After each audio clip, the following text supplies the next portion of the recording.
Aquí tenemos.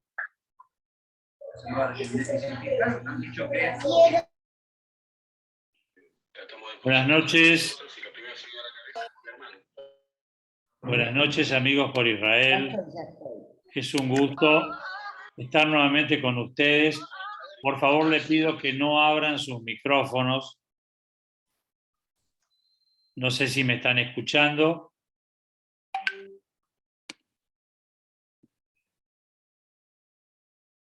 ¿Me están escuchando?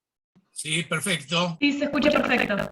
Ok, gracias. Por favor, no abran los micrófonos. Sí, gracias.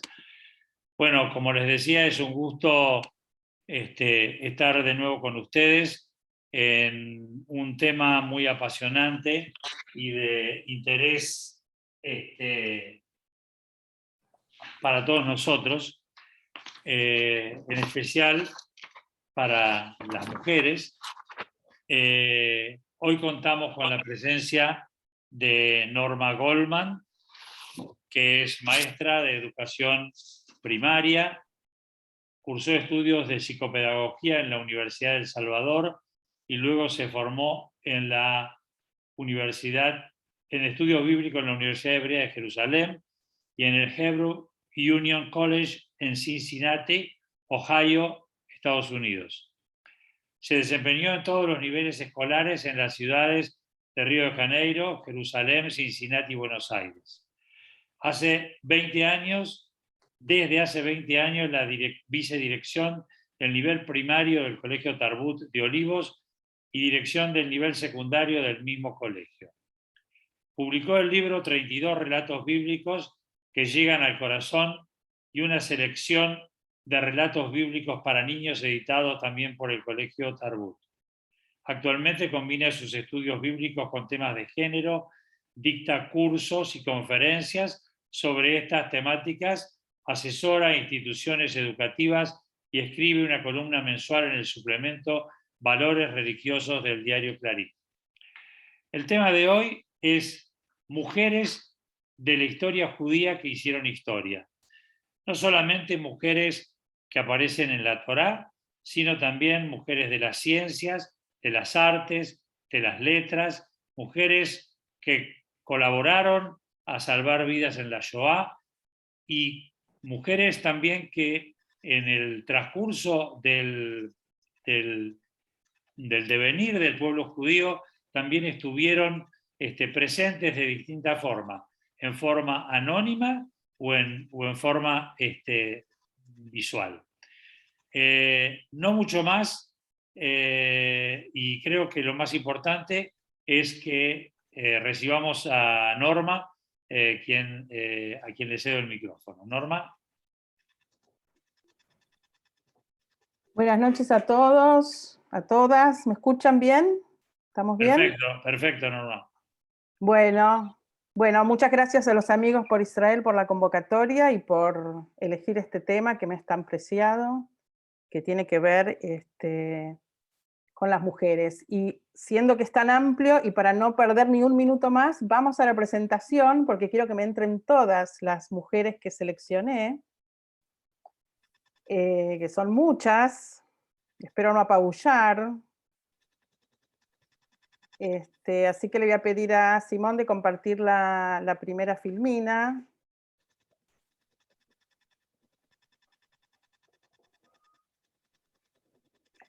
Bueno, yo le cambié un poquito el título, las llamé Mujeres de la Historia Judía que hicieron historia, y me gustaría desglosar un poco el título de la charla. O sea, tenemos 3 como subítems. Vamos a hablar en primer lugar de las mujeres. Y como ustedes saben, la historia de las mujeres en el campo del pensamiento, de la literatura, de la ciencia y de los espacios públicos institucionalizados es la historia de su invisibilidad y exclusión, hacia por lo menos principios del siglo XX.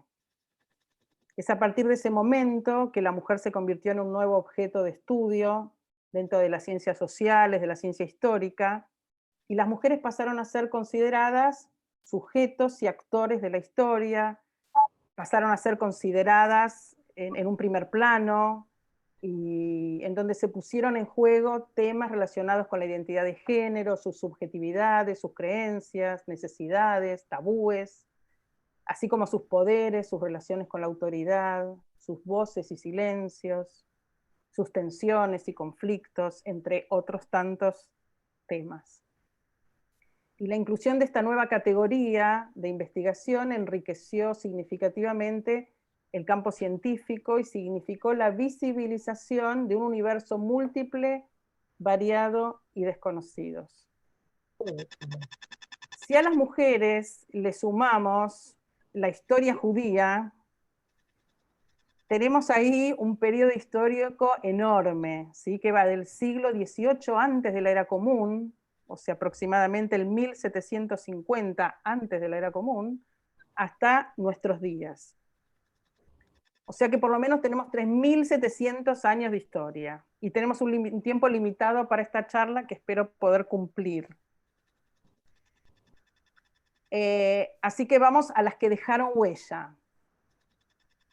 Y dentro de las que dejaron huella, alguien dice que no escucha. ¿A mí me escuchan? Perfecto. Ok.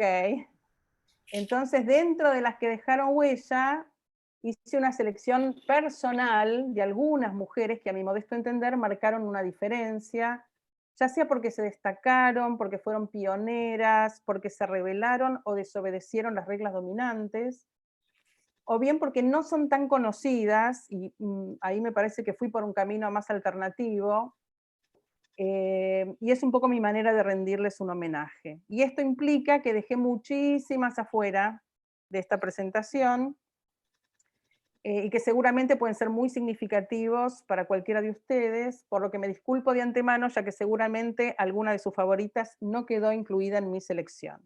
Y elegí ir por un camino un poco más alternativo, como les dije, con mujeres por ahí no tan conocidas. Vamos a pasar a la próxima filmina y vamos a arrancar. Organicé un poco esta charla en una secuencia cronológica. Vamos a empezar por la época bíblica. Cuando hablamos de época bíblica, otra vez, hablamos de un periodo muy extenso en el tiempo, desde la irrupción de los patriarcas hasta el periodo helénico, más o menos, y ahí tienen el periodo que abarcó, desde el siglo XVIII antes de la Era Común, hasta el siglo III, II antes de la Era Común. O sea que hablamos de un periodo de más de 1500 años. No obstante, podemos ver algún denominador común en torno al lugar de la mujer. Nos adentramos básicamente en una sociedad patriarcal, que básicamente podríamos definir como una sociedad en la que los puestos claves de poder, económico, político, social, religioso, militar, están ocupados exclusiva o mayoritariamente por hombres, por varones. Y este patriarcado tiene estas características que son muy notorias en los textos bíblicos, que tienen que ver con la filiación, que como saben toda descendencia, la filiación en el Tanaj, en la Biblia hebrea, va por línea paterna, la herencia es al primogénito varón, la autoridad está constituida por un varón que es el Baal, el dueño, cual Dios, de su patrimonio, que es el dueño de la esposa, las esposas, los hijos, hijas, los esclavos, los bienes, los extranjeros. Y por otro lado, algo muy importante, que es un gran tema bíblico, que es el destino, digamos, de la residencia postnupcial. Cuando se casa una pareja, en la época bíblica, la mujer va al clan del marido, se une al clan del marido. Entonces estamos hablando de chicas que a los 12, 13 años dejaban sus casas y se sumaban al clan del marido. O sea, ahí el clan del marido es el que gobierna. Vamos a la próxima filmina. Y en el contexto bíblico, como la mayoría conoce seguramente, las mujeres de esta sociedad son hijas, hermanas, esposas, madres, concubinas, esclavas, y la mayoría son partners fundamentales de los varones, como las matriarcas que acompañaron a sus esposos, la reina Esther que obra en tándem con su tío Mordejai, o como Haná que ruega por el nacimiento de su hijo varón Shmuel. Entonces, las protagonistas de este periodo que yo elegí son algunas de las mujeres que actúan de manera más independiente, rebelándose contra las estructuras de poder o marcando una diferencia, y que aún a los lectores de hoy nos conmueven sus actos y posicionamientos. En primer lugar, tenemos a un conjunto de 5 mujeres que hicieron posible que Moisés sobreviviera. Y para ello desobedecieron la orden de un hombre, ni más ni menos que la del monarca egipcio. ¿Estamos? Ahí está. Desobedecieron entonces estas 5 mujeres la orden del monarca egipcio, el faraón, el hijo de Ra, el hijo del dios del sol. Tenemos a las parteras Shifra y Púa, cuyos nombres quedaron registrados, que fueron las primeras que desacataron la orden. No estaban dispuestas a matar a los neonatos. Tenemos a una madre con su hija, Yochebed la madre, Miriam la hija, que decidieron arriesgar sus vidas al desoír la orden del rey y no sacrificar a este bebé recién nacido. Y la quinta mujer, no menos importante, es la princesa, la hija del propio faraón, quien adopta y cría a este niño sabiendo que era un hebreo, eludiendo la orden de su padre. No tiene nombre propio en el texto bíblico, está la princesa, pero fuentes más tardías le asignaron el nombre de Batia y la sumaron a los hebreos que salieron de Egipto. Estas fueron mis 5 primeras desobedientes. Vamos a la próxima filmina, donde tenemos otras 5 mujeres que marcaron la diferencia. Y fueron las hijas de Tzlophat, de la tribu de Menashe, durante la travesía por el desierto. Ellas reclamaron el derecho sobre la propiedad de su padre, que no dejó heredero varón.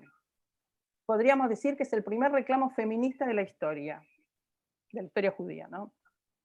Y quedó registrado en el libro de Bamidbar, de Números, quedó registrado el nombre de las chicas: Mahla, Noah, Joglá, Milcá y Tirzá. Reclaman a Moisés: nuestro padre murió, danos la propiedad en la tierra de nuestra tribu, siendo que no había hijos varones. Y el texto sigue: Dios le dijo a Moisés, las hijas de Tzlophat tienen razón, y quedó así sentado el precedente que cuando no hay hijos varones pueden heredar las mujeres. Son las chicas que reclamaron. Y la última que elijo de esta etapa, se imagina que quedaron un montón afuera. Vamos a la próxima filmina. Es Judith, la que tantas mujeres portan su nombre. El libro de Judith no entró en el canon bíblico y por ende no lo encontramos en el Tanaj, en la Biblia hebrea, pero como se tradujo al griego tempranamente, entró en la Septuaginta y por eso se canonizó en la Biblia cristiana. El relato narra el sitio y el acoso al que se ve sometida la población de Betulia tras el asedio del ejército de Holofernes, cuya intención era conquistarla.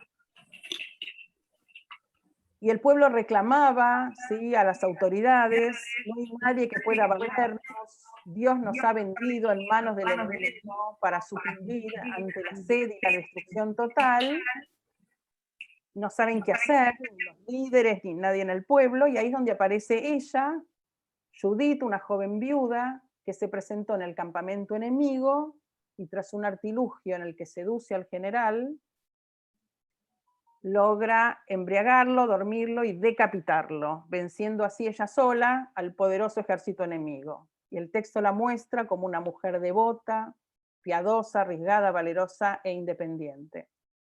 Acá les traje una hermosísima imagen, o sea, hermosa en cómo expresa, con qué profundidad expresa los sentimientos, que es una pintura de Judith y su criada decapitando a Holofernes, realizada por la pintora italiana Artemisia Gentileschi, del siglo XVII, 1600, cuya historia es fascinante en sí misma, ya que siendo una mujer pintora, cosa rara en su época, llevó a juicio a su violador y experimentó toda clase de humillaciones públicas en el juicio de su violación, bueno, discriminación y burlas al respecto. Hay hermosas novelas sobre esta pintora italiana. Bueno, vamos ahora a salir de la época bíblica y vamos a seguir avanzando en la historia.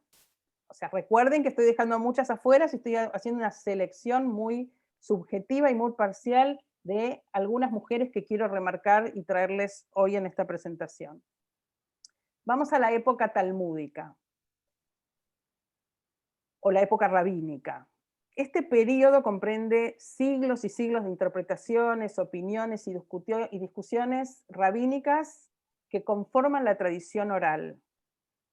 Y finalmente, todos estos tópicos tomaron una forma escrita que conformaron primero la Mishnah en el siglo II, III, el 200, y luego la Gemara en el siglo V. Allí se articularon los principios legales de la práctica judía tal como la conocemos hoy. En el Talmud, como vamos a leer ahora, encontramos el lugar asignado a la mujer para el cumplimiento de las 613 mitzvot, o sea, los mandamientos que constituyen la práctica judía. Y ven lo que dice acá en Masejet Kiddushin, en el Tratado de Kiddushin. Las mujeres están exentas de cumplir con la mayoría de las mitzvot con un plazo determinado. O sea, tienen que cumplir las mitzvot negativas, por ejemplo, no cometer adulterio, pero están exentas de cumplir con la mayoría de las mitzvot positivas con un plazo determinado. Y esto es para no alterar su rutina doméstica, el amamantamiento, el cuidado de los niños. Pero estar exentas no implica que les esté prohibido. Y esa exención con los años debido en una interpretación errónea de prohibición. Las mujeres no participaron en ninguna de estas discusiones, ni en todo este proceso de creación y de discusión en general, ocuparon un lugar marginal, y fueron los rabinos quienes contemplaron, según su perspectiva, todo lo concerniente al mundo femenino en un tratado llamado Nashim. Uno de los tratados del Talmud se llama Nashim, Mujeres, pensado y discutido y analizado por varones, que trata temas como el matrimonio, el divorcio, la menstruación, los embarazos, o sea, todo pensado y escrito por varones.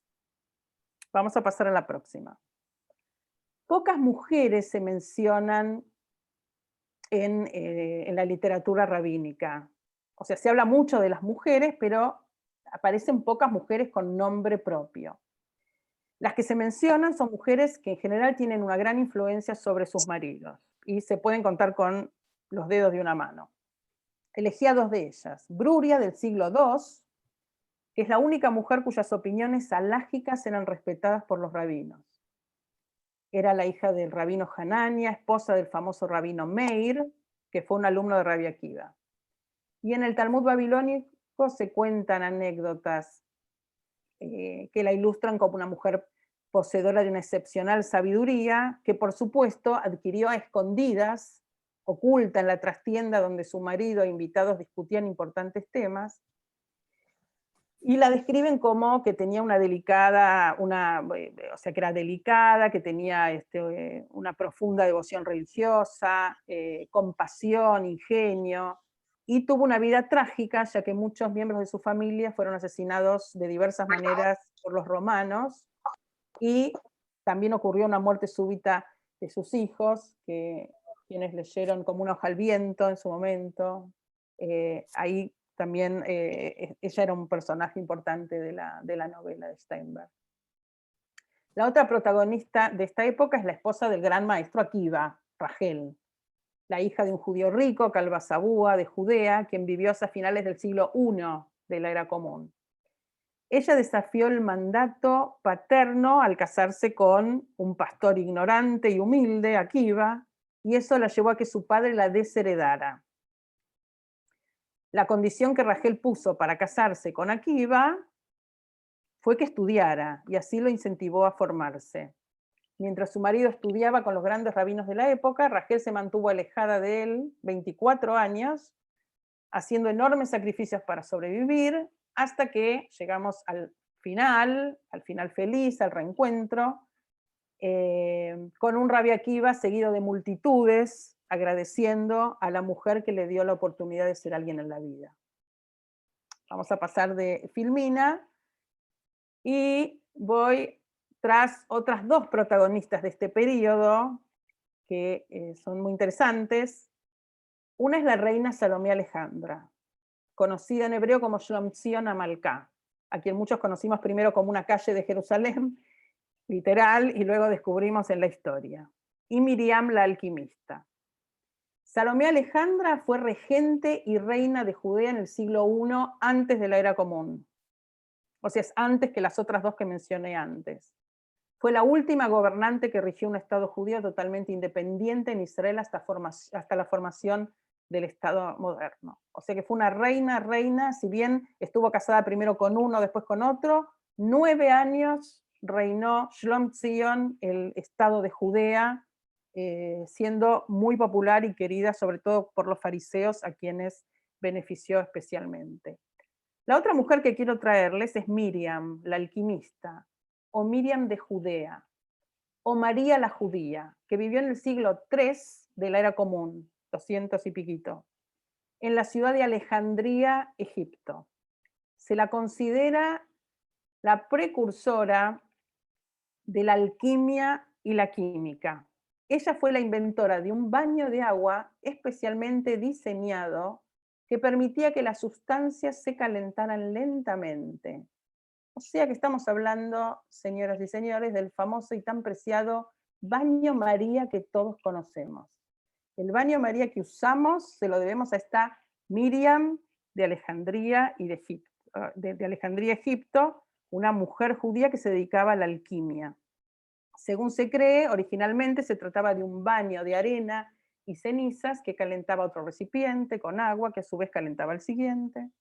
Creó otros aparatos que le permitieron avanzar y experimentar y llegar a separar mezclas de sustancias, de distintas sustancias, que fueron los primeros pasos hacia la producción de bebidas espirituosas y esencias. Muy bien. Vamos ahora, nos adentramos en la próxima filmina, nos vamos a adentrar en la Edad Media. Bueno, estamos avanzando a ritmo.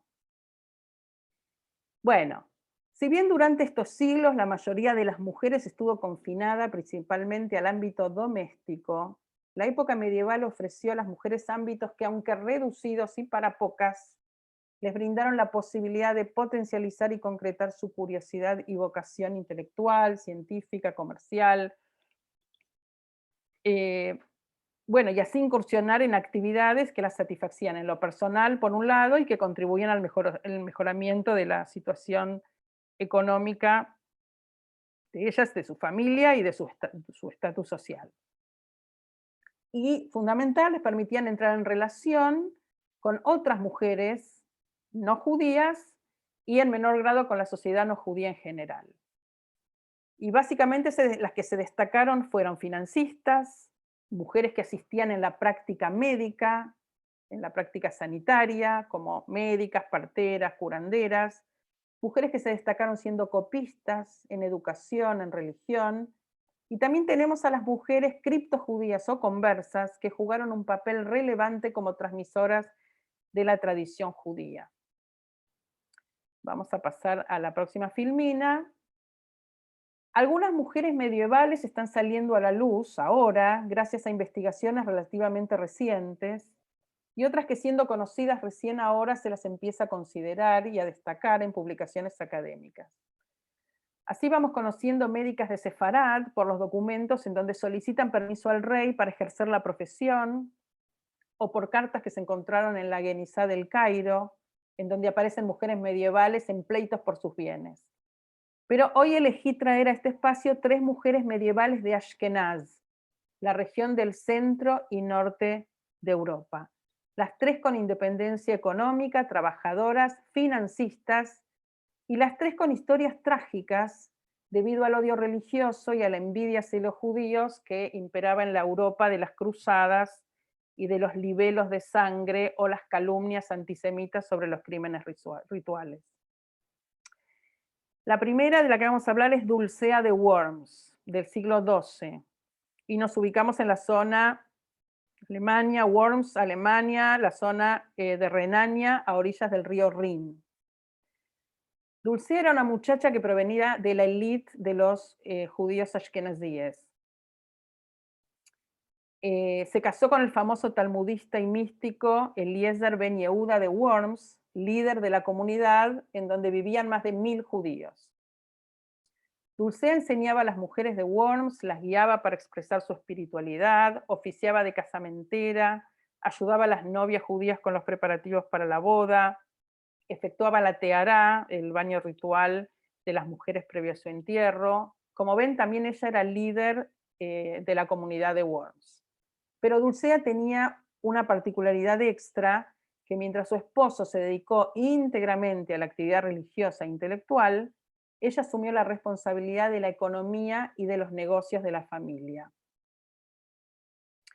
Era el sostén económico de un hogar extenso que incluía niños, estudiantes y maestros. Dulcea fue prestamista, uno de los únicos medios comerciales que les estaba permitido a los judíos de la época, y además dirigía los fondos de la comunidad de Worms. Invertía el dinero de sus vecinos en forma conjunta, cual consorcio, para obtener las tasas más rentables. Como empresaria dirigió un negocio de rollos de pergaminos que se usaban para la escritura y preparaba el hilo y la tripa para coser los rollos de la Torá. Una noche de noviembre de 1196, 2 hombres armados, delincuentes o cruzados, irrumpieron en su hogar, posiblemente conociendo su cualidad de prestamista y queriendo hacerse de un botín. Y atacaron a la familia y a varios estudiantes que estaban en ese momento allí. Dulcea resultó asesinada junto con sus 2 hijas. En la filmina vemos las tumbas de Dulcea y del rabino Eliezer Arroqueach en Worms. La otra muchacha de la que voy a hablar es Pulchelina o Puchelina, una prestamista probablemente viuda, madre de 2 hijas, que residía en la ciudad francesa de Blois, situada a orillas del río Loire, entre las ciudades de Orleans y Tours. Pulchelina era recibida en la corte del gobernante local, el conde Teobaldo V de Blois, a quien le prestaba dinero como al resto de los cortesanos. Pulchelina pronto adquirió una posición privilegiada dentro del palacio y se ganó la protección de Teobaldo. Esta cercanía e influencia con el conde comenzó a levantar las sospechas de los nobles cristianos y principalmente de su esposa, la condesa Alix de Francia, quienes la consideraban su amante judía. Un día, en 1171, un sirviente cristiano se topó con un comerciante judío en la orilla del río Loire, mientras abrevaban a sus caballos. El comerciante llevaba pieles curtidas que había comprado en Blois. Una de ellas cayó al agua, asustando al caballo del criado y aparentemente también a su jinete, que regresó a casa y dijo a su patrón que había visto a un judío arrojar el cuerpo de un niño al río. Teobaldo, posiblemente bajo la presión de su celosa esposa, inmediatamente ordenó que todos los judíos de Blois fueran arrestados. Inicialmente, dada la ausencia de pruebas y quizás la relación con Puchelina, el conde estaba dispuesto a exonerar a los acusados con una generosa con una compensación de dinero. Sin embargo, con la llegada de un obispo, los acontecimientos tomaron un giro diferente. El prelado insistió en la culpabilidad de los judíos y para ello sometió al único testigo al juicio por ordalía, o sea, la prueba del agua. El testigo fue colocado en un río, en una balsa, en un bote que se llenó de agua, y como el bote no se hundió, se tomó esto como una señal de que decía la verdad. Teobaldo así fue el responsable de la primera acusación de asesinato ritual en la tierra de Francia y condenó a la comunidad judía de la ciudad de Blois, aún sin la presencia real de un cadáver ni de informes de algún niño cristiano desaparecido. Pulchelina intentó persuadir a Teobaldo, pero el poder de la iglesia pudo más. 32 hombres y mujeres fueron encerrados dentro de una casa que luego fue incendiada y quemada hasta los cimientos el 26 de mayo de 1171, lo que se conoce como la masacre del 20 de Sivan, entre ellos Pulchelina y sus 2 hijas. Mientras se quemaban, cuenta la leyenda, hasta morir, se escuchaba a los judíos cantar la oración de Aleinu. Hay un escritor germano israelí, Shlomo Dov Goiten, que publicó en 1927 una obra de teatro basada en la figura de la heroína judía Pulchelina, que toma las características de la reina Esther bíblica, solo que con un final trágico. Y la tercera de estas mujeres medievales que les voy a traer es Licoricia de Winchester, en Inglaterra. Otra vez, una joven viuda con 3 hijos que se dedicó a las actividades financieras, primero prestando dinero en asociación con otros judíos y luego lo hizo por sí misma. Casada en segundas nupcias con David de Oxford, líder de la comunidad y conocido como el judío más rico de Inglaterra, tuvo un otro hijo, Asher. 2 años más tarde volvió a quedar viuda y Licoricia fue puesta en prisión en la Torre de Londres. Traigo esto porque muchas veces paseamos por Londres y ahora tenemos una mujer a quien evocar cuando alguno anda por ahí. Licoricia entonces fue puesta en la prisión de Londres como garantía y para que no se adulteraran los bienes que poseían, ya que tras la muerte de David correspondía entregar al rey una porción de la propiedad del difunto, que en este caso esta porción ascendió a 5.000 marcos, de los cuales 4.000 se utilizaron para financiar la reconstrucción de la abadía de Westminster y el santuario de Eduardo el Confesor. Tras su liberación, Licoricia regresó a vivir con su familia en Winchester, donde continuó con el negocio de David y comenzó otras empresas propias. En los 30 años subsiguientes, Licoricia se convirtió en una mujer de negocios muy influyente, poderosa, construyó un imperio financiero y asistía a personas, sobre todo del sur de Inglaterra. Y también se convirtió en la intermediaria entre la corona y la comunidad judía. A principios de 1277, Licoricia fue encontrada asesinada dentro de su casa en Jury Street. 3 hombres fueron acusados de los asesinatos, pero ninguno fue condenado. Y el asesinato nunca se resolvió. Recordemos que los judíos fueron expulsados del Reino Unido en 1290, o sea, 20 años después, y recién se les permitió regresar en 1656. Ahora bien, el 10 de febrero pasado, el 10 de febrero de 2022, se inauguró una estatua que conmemora a Licoricia de Winchester y su hijo Asher, que está emplazada en donde ella vivió, en la calle Jury Street, en Winchester, a la que asistió, como vemos en la filmina, el príncipe Carlos. O sea que ahora tenemos un lugar también turístico en el que ir y recuperar a esta mujer ashkenazía de la Edad Media. Fin de mis chicas medievales. Vamos a pasar a la próxima y nos vamos a la Edad Moderna. Estamos llegando al periodo comprendido entre los siglos XV y XVIII. Entramos al periodo del Renacimiento, del progreso, del desarrollo de la economía, el predominio de la razón sobre la fe y sobre todo la invención de la imprenta, que va a permitir que nos lleguen muchas producciones ya literarias, académicas. Entonces las mujeres judías que dejaron huellas se van a multiplicar, las vamos a conocer en sus plumas, sus pensamientos, en sus acciones. Y una vez más seleccioné solo 3, que a mi juicio tienen un mérito formidable, y eso significa que dejé una cantidad enorme fuera de esta presentación. Vamos a comenzar con la italiana Sara Copio Sulam, o Sara Copia Sulam. Vamos a pasar a la próxima filmina.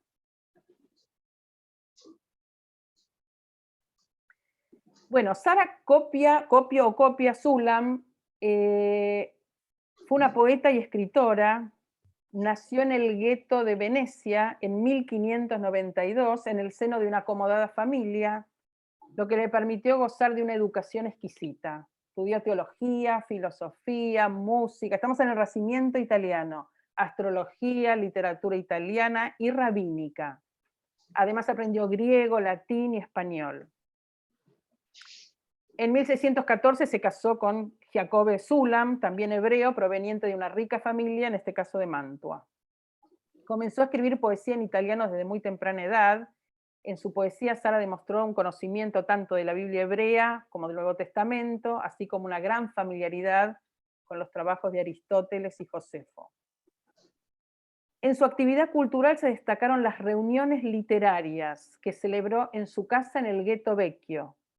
Allí se dieron cita escritores, poetas, intelectuales, artistas y clérigos, y fue donde Sara deslumbró con su docta conversación, su tolerancia y su actitud siempre dispuesta a aceptar y debatir cualquier argumento sin prejuicios, algo que no era en absoluto corriente en tiempos de un catolicismo tan profundo y como el que se dio en la Contrarreforma. Y voy a traer 2 episodios de ella, más allá de su condición de escritora y poeta, para que la vean en acción. En 1618, Sara leyó un libro sobre Esther, sobre la reina Esther, una obra escrita por Ansaldo Cevá, un monje genovés.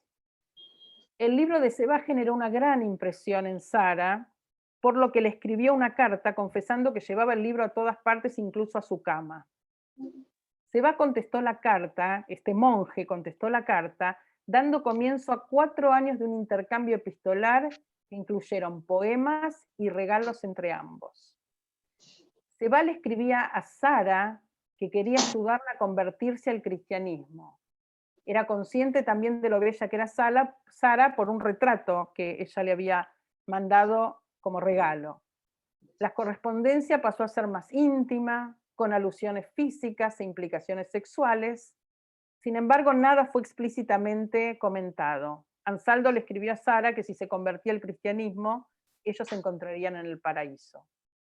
Hasta el fin de su intercambio epistolar, Cevá intentó convertirla.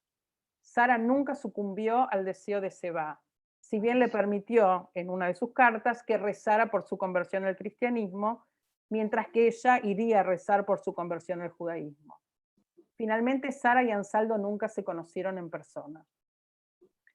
Otro episodio en donde vemos el fervor de Sara por defender su condición judía públicamente lo vivió cuando un prelado, Baldassarre Bonifacio, un asiduo huésped a las reuniones literarias en la casa de los Ulam, la acusó de herejía por haber negado la inmortalidad del alma y lo publicó en Venecia en el año 1621.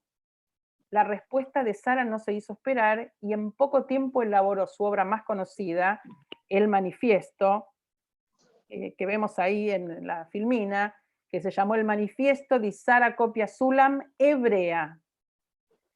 En ese manifiesto, Sara redactó una defensa llena de ironía, negó las acusaciones del cura, apelando a la incorruptibilidad, inmortalidad y divinidad del alma humana, citando la propia Biblia, y no escatimó en ataques dirigidos a Bonifacio. O sea que además de su condición literaria, Sara fue la mujer que enfrentó en discusiones teológicas a los poderosos de la iglesia en épocas en donde todavía estaba vigente la Inquisición. De sus escrituras se han conservado un número de sonetos y el manifiesto, que si no recuerdo mal está en la Biblioteca de Jerusalén, el original. Muy bien, vamos ahora a la próxima filmina, otra seleccionada de la Edad Moderna. Vamos de Italia, nos vamos a Kurdistán, tras Osnat Barzani, o Osnat Bat Shmuel Barzani. Osnat nació en 1590 en el seno de una prominente familia judía de Mosul, región de Kurdistán, hoy norte de Irak. Era hija y nieta de rabinos. Su padre, el rabino Shmuel Alevi Barzani, era el líder de la yeshivá de Mosul. Como no tuvo hijos varones, se dedicó a educar personalmente a esta hija. Él era conocido además como un gran maestro de la cábala, así que también le enseñó a su hija estos secretos. Osnat se casó con uno de los mejores estudiantes y sobrino de su padre, o sea, un primo, el rabino Yaakov Mizrahi, quien prometió a su suegro, oigan bien, prometió a su suegro que su hija no haría ningún trabajo doméstico y podría pasar su tiempo estudiando la Torá. Después de la muerte de su padre, su marido se convirtió en jefe de la yeshivá de Mosul. pero estaba tan involucrado en sus propios estudios que era Osnat quien esencialmente enseñaba a los estudiantes de la yeshivá, y era ella la que les proporcionaba la formación rabínica requerida. Se cuenta que después de haber tenido 2 hijos, un varón y una niña, cumpliendo así con el mandamiento judío, Osnat le suplicó a Dios no volver a quedar embarazada y que cerrara su matriz para poder dedicarse de lleno al estudio de la Torá. Tras la muerte de su marido, la dirección de la yeshivá pasó a ella de forma natural y con el tiempo se hizo conocida como la maestra y erudita principal de Torá en el Kurdistán. Osnat Barzani recibió el mote de Ta'anit, un raro honor para una mujer judía. Tana era el título que recibían los eruditos de la época talmúdica, aquella de la que hablamos hace unas filminas atrás. En este caso, dado que no poseía una ordenación rabínica porque era una mujer y no podía considerarla rabina, suplieron esto con el título de Ta'anit, un maestro rabínico de género femenino. Existen muchas historias folclóricas y leyendas populares kurdas sobre ella y sobre sus supuestos milagros que realizaba. Y su tumba, la ven ahí, la tumba, es un lugar de peregrinación hasta el día de hoy.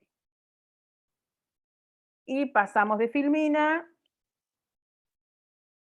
llegamos a mi preferida de todos los tiempos, doña Gracia Méndez Nací, la señora, una de las mujeres más significativas que tuvo el pueblo judío a lo largo de toda su historia.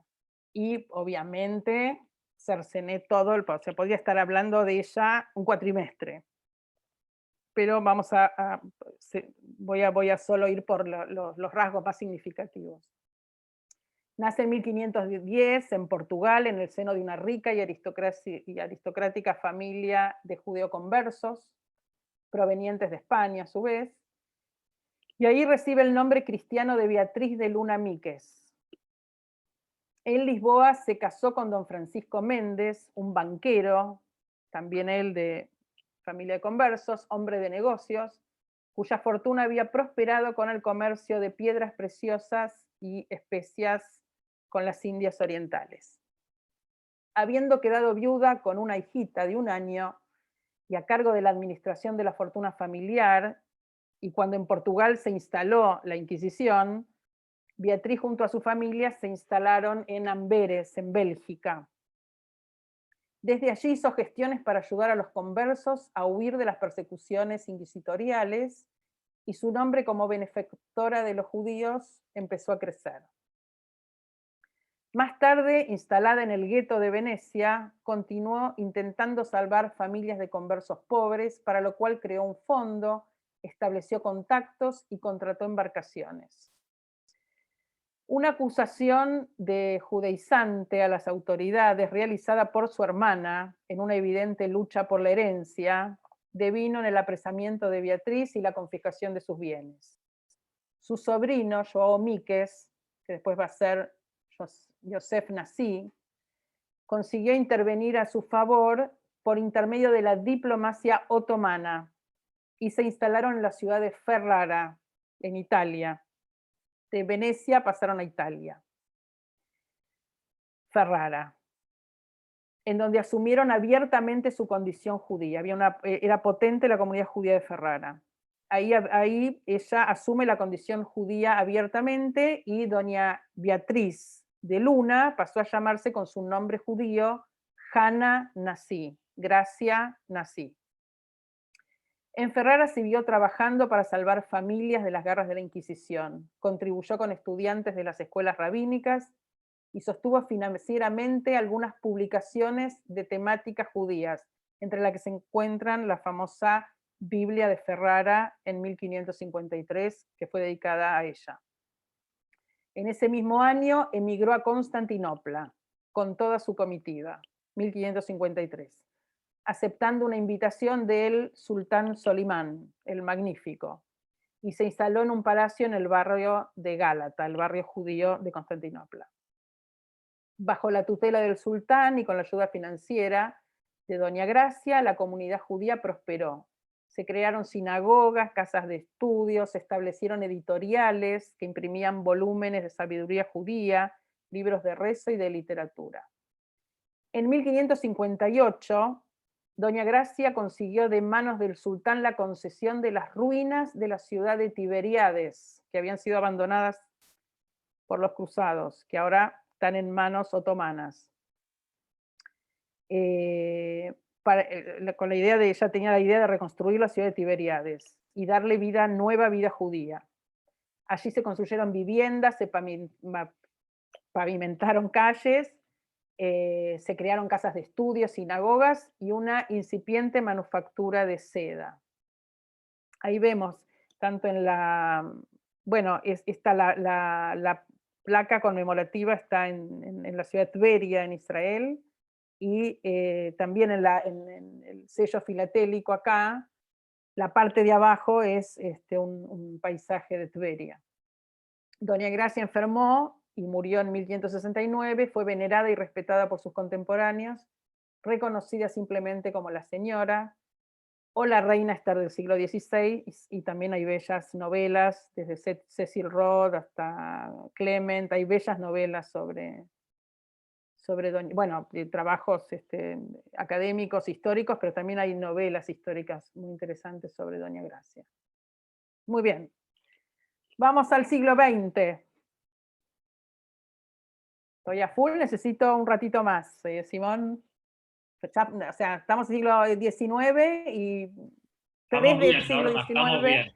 Bueno, vamos 3 del siglo XIX y creo que me faltan 3 del siglo XX y listo. Estamos bien. Bueno, llegamos al siglo XIX, o edad contemporánea, periodo que se abre y se clausura con 2 acontecimientos, una revolución, la francesa en 1789, y una guerra mundial, la del 14. La situación de los judíos fue mejorando en principio, sobre todo en los países donde se establecieron sólidos estados liberales y los judíos adquirieron la condición de ciudadanos. Distinta fue la situación de los judíos en el Imperio Ruso, ¿sí? En Rusia, en donde había leyes discriminatorias, se toleraran los pogroms, las matanzas, persecuciones. Pero en el resto de las comunidades judías del mundo occidental, producto del iluminismo, también surgieron fuertes tensiones entre la posibilidad de seguir las tradiciones judías, como lo venían haciendo, y a la vez integrarse a las culturas y a la sociedad moderna como ciudadanos de pleno derecho. En este periodo también vamos a encontrar muchas mujeres significativas que dejaron huellas en varias áreas. Y por supuesto que voy a dejar un montón afuera, solo elegí 3. Voy a comenzar por una muy preciada para mí, ya que nació en Ludmir, el pueblo de mi suegra Lina, y es una figura que me acompaña ya por más de 45 años. Hannah Rachel Berbermacher, o mejor conocida como die Ludmirer Moid, la doncella de Ludmir, o como Abetulami Ludmir, la Virgen de Ludmir, nació en 1805 en Ludmir, lo que hoy es Ucrania, en una familia jasídica, seguidora del Magid de Chernobyl, que había una gran comunidad, o sea, Chernobyl hoy la conocemos por la detonación nuclear, había una gran comunidad judía en Chernobyl. Su padre le proporcionó una intensa educación en los campos de la Torá, ya que era su única hija. Otra vez estamos con padres rabinos que no tienen hijos varones, y entonces aparecen estas hijas eruditas cubriendo esta situación. En la adolescencia experimentó una transformación espiritual y comenzó a cumplir todos los mandamientos, incluyendo los que no incumben a las mujeres. O sea, de esos que hablamos antes, que las mujeres están exentas. Ella asumió todas las mitzvot que podía asumir, o sea que vivió su judaísmo con la misma práctica que la de los varones, siendo, como hablamos antes, que no está prohibido. Profundizó aún más su estudio de la Torá y ganó fama como una erudita y santa, mujer con poderes para realizar milagros. A la hora de casarse, declinó la posibilidad. A medida que su fama crecía, asumió funciones generalmente reservadas para los rebes hasídicos, varones, como recibir audiencias, presidir el tish, la comida tradicional del sábado con los hasidim, en el que ofrecía enseñanzas de la Torá. Sin embargo, tuvo que resistir la fuerte oposición de la tradicional comunidad jasídica, que se sintió incómoda por esta mujer inusual y que dio lugar a rumores de que estaba poseída por un espíritu maligno. La presión para que se abstuviera de sus actividades se hizo tan fuerte que su padre le pidió que consultara con su rabí, el Maguid de Chernobyl, quien la convenció de que dejara de comportarse de manera inusual y la animó a casarse y a asumir el papel tradicional de las mujeres hasídicas. Hannah Rachel suspendió temporalmente las actividades como líder y maestra hasídica y se casó a los 40 años, posiblemente en un matrimonio que nunca se consumó. Tras su divorcio, unos años más tarde, Hannah emigró en 1859 a Palestina y se instaló en Jerusalén, donde logró una vez más formar un círculo de fieles. Murió el 22 de Tamuz en 1888 y fue enterrada en el Monte de los Olivos. Posiblemente el personaje de Yentl del cuento de Bashevis Singer haya estado inspirado en nuestra protagonista, o haya algo de ella también en el Dibuk de Shlomo Ansky, La doncella de Ludmir. Y ahora vamos de Ucrania, nos vamos a Marruecos. Ahí la veo a Claudia que se va a poner contenta. Vamos a Marruecos. Muy bien, nos trasladamos a Marruecos y vamos a hablar de Sol Hashuel o Solika Atzadeket. Solika la justa, Solcito la justa. Nació en 1817 en Tánger. Su padre Haim era mercante y talmudista. Él organizaba un grupo de estudios hebreos en su hogar y la joven Sol convivió con ese entorno. Se comentaba que la belleza de Sol no tenía comparación en toda la región de Tánger. Su vecina y mejor amiga, Tahra de Mesodi, una devota niña musulmana, falsamente declaró haber convertido a Hashuel al Islam, un hecho considerado sumamente piadoso bajo el código islámico que imperaba en esa época en el país. Sobre esta falsa afirmación de su conversión al Islam, Hashuel fue llevada ante la corte y obligada a arrodillarse ante el gobernador. Si asumía públicamente el Islam, recibiría protección, sus padres oro, seda, y sería arreglado su matrimonio con un apuesto joven. Si no lo hacía, el payá la torturaría hasta hacerla entrar en razón. Ante estas amenazas, ella le respondió. Escuchen esta declaración de principios. Pacientemente soportaré el peso de las cadenas. Daré mis extremidades para que sean destrozadas por los animales salvajes. Renunciaré para siempre a la luz del sol. Pereceré de hambre. Y cuando todos los males de la vida se acumulen en mí por tus órdenes, sonreiré ante tu indignación y la ira de tu profeta, ya que ni él ni tú habrán podido vencer a una débil mujer. Está claro que el cielo no es propicio para ser prosélitos a su fe. Judía nací y judía quiero morir. Sol fue torturada y enviada a Fez para que el sultán dictaminara su destino. Aunque los jajamim de Fez la instaron a convertirse, porque fueron convocados para que ante el sultán, y el sultán les dijo que a menos que Sol se convirtiera, sería decapitada y la comunidad castigada. Entonces los jajamim intentaron convencerla a Sol para salvarse a sí misma y a la comunidad. Ella se negó y fue condenada a muerte. El propio hijo del sultán, sorprendido de la belleza de Sol, también trató de convencerla de que se convirtiera y fuera su esposa, pero ella lo rechazó. Sol fue decapitada en una plaza pública de Fez a los 17 años, en 1834, por apostasía del Islam. Y el sacrificio de Hashuel finalmente también después se convirtió en una inspiración, como vemos acá, para pintores y escritores europeos. Los judíos la llamaron Sol Hashuel, Sol Atzadiká, Sol la justa, y los musulmanes Lala Zuleika, la dama Sol. Su tumba se convirtió en lugar de peregrinación tanto para judíos como para musulmanes. Y pasamos a la última del siglo XIX, y acá les traje 3 mujeres de las artes. No son muy conocidas por estas latitudes, pero solamente las voy a nombrar. Tenemos a Rebecca Solomon, que fue una pintora del siglo XIX, nació en 1832, que empleó sus imágenes para criticar los prejuicios étnicos de género y de clase en la Inglaterra victoriana.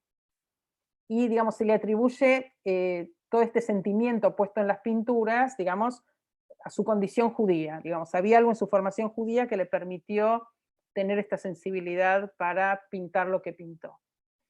Y en 1859 se unió a un grupo de 38 mujeres artistas que solicitaban a la Royal Academy of Arts que abriera sus escuelas a las mujeres que hasta ese entonces no podían estudiar allí.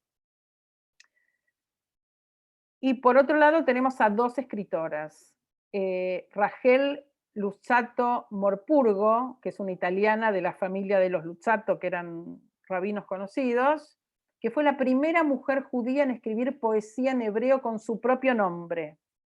O sea, hasta este entonces toda la poesía hebrea está en manos de los hombres. Es ella la primera mujer judía que escribe en hebreo y que firma lo que escribe. Igualmente, solo pudo publicar su obra recién cuando tuvo 52 años. Primero en una revista en Viena y luego después sus poemas fueron publicados todos juntos. Y la otra, que es una escritora británica, que es Grace Aguilar, de origen de los sefaradíes de Portugal también, que podríamos decir que es la primera mujer que escribe novelas y ensayos con contenidos judíos. Publicó los ensayos, uno que se llamaba The Jewish Faith, la fe judía, The Woman of Israel, que acá ven la tapa del libro, que es una serie de relatos biográficos de mujeres judías bíblicas, talmúdicas y modernas, que los críticos reconocen como su obra maestra. Y después tiene cuentos, recuerdos de Israel, novelas, home influence, influencia del hogar, la recompensa de la madre, del Valle de los Cedros, todas con temáticas judías. Y desde sus escritos siempre ella insistía en la emancipación de la mujer en el mundo judío y bregó porque las mujeres tuvieran acceso a la educación completa de materiales religiosos judíos, incluyendo el Talmud. ¿Ok? Bueno, y murió jovencita, a los 31 años.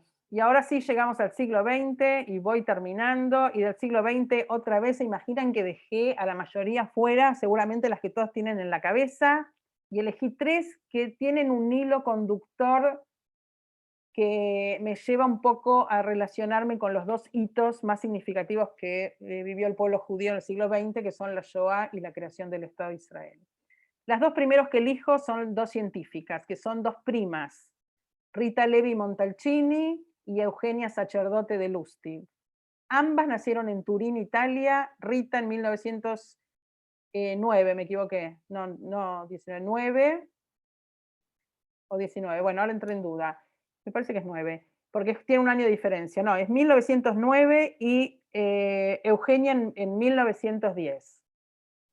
Cuando el fascismo llegó a Italia en 1922, no había opción para que las mujeres estudiaran, ya que necesitaban que se casaran y tuvieran hijos para la guerra. Por eso ambas, en lugar de acudir al liceo de señoritas, que no las habilitaba para seguir estudiando en la universidad, decidieron estudiar en el liceo masculino, sorteando la presión familiar que no estaba de acuerdo. Una vez graduadas, ambos se prepararon para ingresar a la carrera de medicina, que era toda una osadía, imagínense, para la mujer en ese momento, resistiendo nuevamente a las negativas de ambas familias. Solo 4 mujeres lo consiguieron de un total de 500 ingresantes. Y se enfrentaron otra vez a la indiferencia, discriminación y burla de sus congéneres durante toda su carrera. Otra vez las leyes raciales hicieron que no puedan ejercer. Rita en 1943 se trasladó con su familia a Florencia para refugiarse del nazismo y Eugenia emigró a la Argentina. Rita descubrió el primer factor de crecimiento conocido en el sistema nervioso y por eso recibió el Premio Nobel de Medicina o Fisiología en 1986. Eugenia se afincó en Buenos Aires y tuvo una prolífica carrera como investigadora. Cuando se desató la epidemia de poliomielitis, fue becada a Estados Unidos y al retomar fue la que llevó la campaña de vacunación con la vacuna Salk para la población. Fue jefa de virología del Malbrán, investigó sobre el Alzheimer, demencia vascular, Parkinson y publicó más de 180 trabajos al respecto. Fue honrada con premios y menciones. O sea, dos grandes mujeres científicas y traje una argentina y una premio Nobel de Medicina. Pasamos a la otra. La otra mujer del siglo XX que traigo hoy es Regina Jonas, una berlinesa que fue docente, teóloga y la primera mujer ordenada rabina. Desde 1930 Regina se destacaba como docente y teóloga, pero su mayor deseo era convertirse en rabina. Escribió una tesis basada en los argumentos de las fuentes judías por las cuales se podría ordenar a una mujer como rabina, y en 1935, luego de batallar y batallar con las autoridades académicas, lo logró. Trabajó en instituciones sociales judías, como en hogares de ancianos y hospitales, pero era rechazada a la hora de conseguir un púlpito en una sinagoga. Nadie quería tomar una mujer en una sinagoga. Cuando los nazis llegaron al poder y se implementaron las leyes raciales, muchos de los rabinos consiguieron huir de Alemania y así se abrió la oportunidad para que Regina liderara una comunidad religiosa como ella tanto anhelaba. Pero el sueño duró poco. En 1942 fue arrestada por la Gestapo y deportada al campo de concentración de Terezín, donde siguió ejerciendo su vocación, acompañó espiritualmente a los prisioneros, enseñó, predicó y dio vida a un círculo de lectura del que participaron más de 500 personas. Muchas veces colaboró con el afamado psicólogo Viktor Frankl, que también se encontraba en Terezín. En 1944 fue trasladada a Auschwitz, donde fue asesinada. Bueno, una calle en Berlín lleva su nombre y a mucha honra. Bueno, y para terminar, como no podía ser de otra manera, voy a concluir con la mujer protagonista del siglo XX en la historia judía, que fue Golda. Y voy a recuperar solo unos pocos detalles que la muestran un poco en la lucha por sobrellevar los prejuicios que cabían a las mujeres un poco en la política. Golda Mavovich, tal su nombre de nacimiento, nació en Kiev, el Imperio Ruso, en 1898, fue la gran política, diplomática y estadística del Estado de Israel. Fue embajadora de Israel en la Unión Soviética, diputada, ministra de Trabajo y de Seguridad Social, ministra del Interior, ministra de Relaciones Exteriores y cuarta primera ministra de Israel. O sea, nosotros recuperamos siempre que fue primera ministra, pero tuvo más cargos que nunca nadie antes ni después en la política israelí. Y por supuesto, la primera mujer en Israel y de las primeras en el mundo en asumir un cargo tan alto en un Estado moderno. Su niñez fue difícil dentro de una familia sin recursos económicos y asolada por los pogroms de Ucrania. Emigrada toda la familia a Milwaukee, Wisconsin, a Estados Unidos, se escapó de su hogar a los 14 años porque sus padres la obligaron a dejar la escuela para casarse con un hombre mayor. Ahí tienen la rebeldía de una mujer. En casa de su hermana, en Denver, Colorado, una vez que se escapa, se realizaban ahí tertulias nocturnas donde Golda asistía a intensos debates sobre sionismo, literatura, sindicalismo y el sufragio femenino, entre otros temas. Y donde conoció a Morris Meyerson, un pintor con quien se casaría a los 19 años.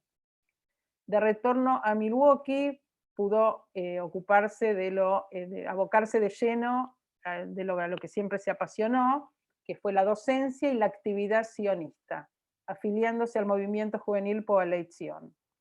En 1921 la pareja se trasladó al kibutz Merjavia en Israel, en donde la eligieron como su representante en la Histadrut, el sindicato de los trabajadores. Años más tarde se haría cargo de la rama femenina, Moetzet Hapoalot, de la Histadrut.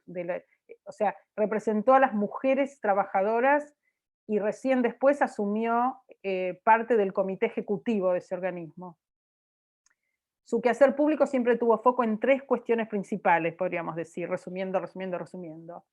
Los derechos del trabajador y aún más de las trabajadoras, el auxilio a los refugiados, sobre todo los que huían de las políticas discriminatorias, del régimen nazi y de la Shoah, por supuesto, y la promoción de la paz en Medio Oriente. Creado el Estado, Golda sería una de los 25 firmantes de la Declaración del Estado de Israel, solo 2 mujeres en la lista de los 25, Golda Meir y Rachel Cohen Kagan, que representaba la Vitzo. Y de allí continuó su carrera, que la tuvo en los cargos que ya mencionamos al comienzo. Lo último que me queda por decir, Simón, pasar a otra. Lo único que me queda decir de Golda Meir es que se viene una nueva serie de 4 capítulos sobre su vida con Shira As, que es quien hizo de Unorthodox, que es la que va a interpretar a Golda.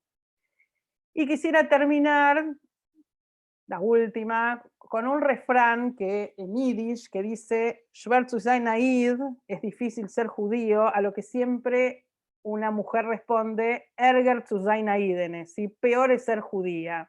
Y sin duda no fue fácil para las mujeres hacerse un lugar en el pensamiento, en el arte, en la literatura, en la política, en las ciencias, pero las trajimos hoy, y como tantas otras marcaron tendencia, fueron pioneras y nos enorgulleces y dejaron una huella profunda.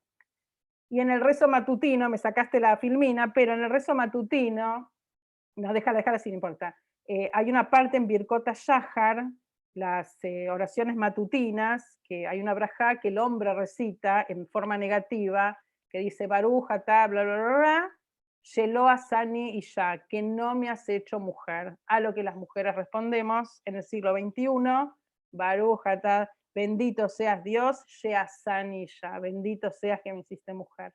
Muchas gracias. Norma, increíble, impresionado, porque desde mí tampoco conocía a la mayoría de la gente que trajiste, y la verdad es que a través tuyo y a través de tus palabras creo que es un justo homenaje que nosotros le rendimos a todas las mujeres que hicieron historia dentro del pueblo judío, desde su anonimato, desde su estado, pero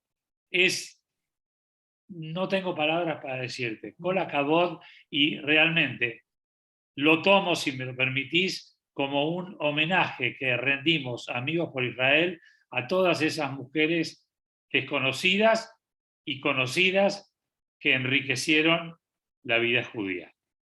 Norma, muchísimas gracias por estar con nosotros, por Amigos de Israel. Quiero invitarlos para el próximo miércoles, que vamos a tener una entrevista a Horacio Lutzky, y el tema va a ser Yossi, el espía arrepentido. Todos habrán visto la serie por Netflix, y el que no tiene tiempo para verla, porque vamos a hablar específicamente sobre esto. Shabbat Shalom Mevorach para todos, que estén todos muy bien, y bueno, nos encontramos el próximo miércoles, 19 horas, como todos los miércoles. Muchísimas gracias, Norma, nuevamente, no, por favor, en nombre de Amigos por Israel, y seguramente ya encontraremos otro tema para convocarte. Ok. Un abrazo muy Cariños. grande. Chao, chao.